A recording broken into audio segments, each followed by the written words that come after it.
जी। तो एक प्रश्न हो रहा है माता जी, भगवान के जल्दी से जल्दी दर्शन कैसे हों? भगवान के जल्दी से जल्दी दर्शन जब होंगे जब अपने मन को निर्मल करोगे। काम क्रोध को कूड़ो करके गंदो कियो मकान, अंदर से तेने मेल न धोयो मलमल नायो बेईमान।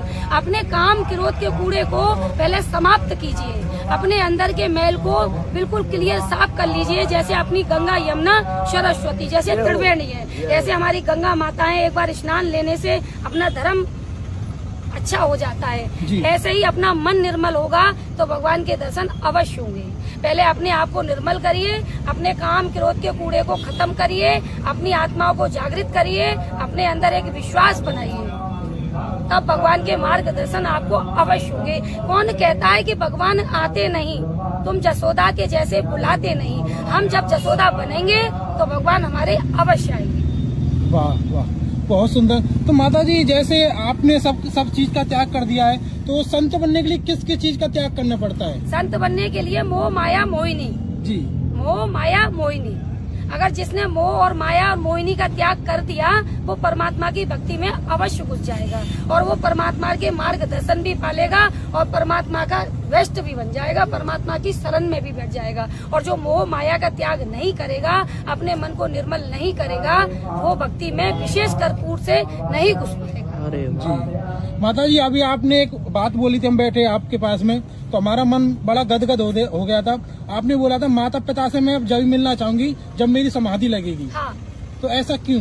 उसका कारण है क्यों माँ बाप दो होते हैं जी, एक जन्म के एक कर्म के जी। तो जन्म वालों ने मुझे जन्म दे दिया और कर्म करने वालों ने मुझे कर्म करना सिखा दिया। अब जब जिन्होंने मुझे कर्म सिखा दिया है तो मेरा जन्म देने वालों के पास जाने का कोई राइट नहीं है जी। एक है साधे सब सदे, एक है साधे सब सदे, सब साधे सब जाए। एक ने मुझको साधा, उन्होंने मुझको छोड़ दिया, अब दूसरे ने मुझको साध लिया है। तो मुझे जिसने साध लिया है अब उसी साधना में ही मुझको रहना है। अरे वाह, वही मेरी गति है और वही मेरी मुक्ति है और वही मेरे भगवान के मार्गदर्शन है। तो माता जी जैसे हम आपका देख रहे हैं, छोटा सा धूना लगा हुआ है, यहाँ पर एक टेंट आपका ये है, तो आपने कोई आश्रम वगैरह ऐसा नहीं बनाया कभी अपने जीवन में? मेरा आश्रम मेरा भगवान है, मेरा सारा मेरा भगवान है, मेरी भक्ति मेरा भगवान है। जब मेरा भगवान मेरे पास है, मेरा विश्वास पूर्ण है, तो मैं आश्रम किसके लिए बनाऊं, पहचान मैं किसके लिए बनाऊं, पैसा मैं किसके लिए कमाऊं? मुझे ना पैसे की जरूरत, ना मुझे मकान की जरूरत, मुझे सिर्फ अपने राम की जरूरत जी। मैं अपने राम की दास बन के बैठना चाहती हूँ। क्यों? क्योंकि मुझे अपने भगवान से ही प्रेम है। भगवान के अलावा मुझे इस संसार में किसी से प्रेम नहीं और ना ही मैं प्रेम करना चाहती जी। मेरा प्रेम मेरा गोपाल है। तो आपने गोपाल को ही सब कुछ माना? मेरा जो कुछ है मेरा गोपाल है। मेरा भाई तो मेरा गोपाल, मेरी बहन तो मेरा गोपाल, मेरी माँ तो मेरा गोपाल, मेरे पिता तो मेरे गोपाल।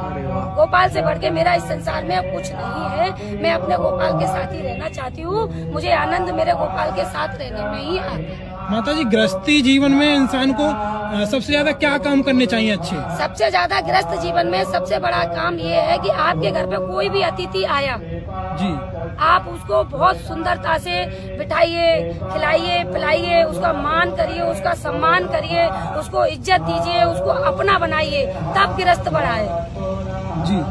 आपके घर में अगर कोई अतिथि आया, आप उसको एक लोटा जल नहीं पिला पाए, आप इसको एक दो रोटी टिक्कर नहीं खिला पाए, तो गृहस्थ बड़ा नहीं है। गृहस्थ बड़ा वो है जहाँ आने वाले अतिथि को मान सम्मान मिलता है और वो खुशी होके जाता है। इसलिए गृहस्थ तब बड़ा माना जाता है। बहुत सुंदर। तो माता जी एक लास्ट क्वेश्चन करेंगे पर अपनी वीडियो को विराम देंगे। बड़ी ही अलग स्टोरी है आपकी, मैं पूछना चाहूंगा थोड़ा सा। जैसे आप 8 साल की उम्र में खो गए थे, तो जैसे 8 साल की उम्र में ही आपके शादी करने के मन में आया, क्या हुआ था? आपकी थोड़ी स्टोरी बता दीजिए। मेरे मन में कोई विचार नहीं आया था। मेरे परमात्मा ने मेरे भविष्य में शादी लिख दिया था। राजकन्या राज द्वारे बामन भालू बवस्ते, मन की इच्छा सर्वनाश दे, दी गई इच्छा परम गति। मैंने अपनी मन की इच्छा को सर्वनाश दे कर दिया था परम गति की खोज के लिए, परम गति को पाने के लिए। तो इसलिए मेरी इच्छा सर्वनाश दे है, मेरी परम गति में इच्छा बढ़ गई है और परम गति के ही रहना है। तो शादी विवाह अपने जीवन में? मेरा शादी मेरे राम से हो गई, मेरा विवाह मेरे कृष्ण से हो गया। अब मैं किससे विवाह करूँ? बहुत सुंदर। तो दोस्तों ऐसी शादियों के दर्शन दर्शन करने मात्र से ही लोगों के पाप कट जाते हैं। मेरा आपसे हाथ जोड़ के निवेदन है, आप इस वीडियो को सत्य सनातन धर्म हेतु ज्यादा से ज्यादा शेयर कीजिएगा ताकि सत्य सनातन धर्म का प्रचार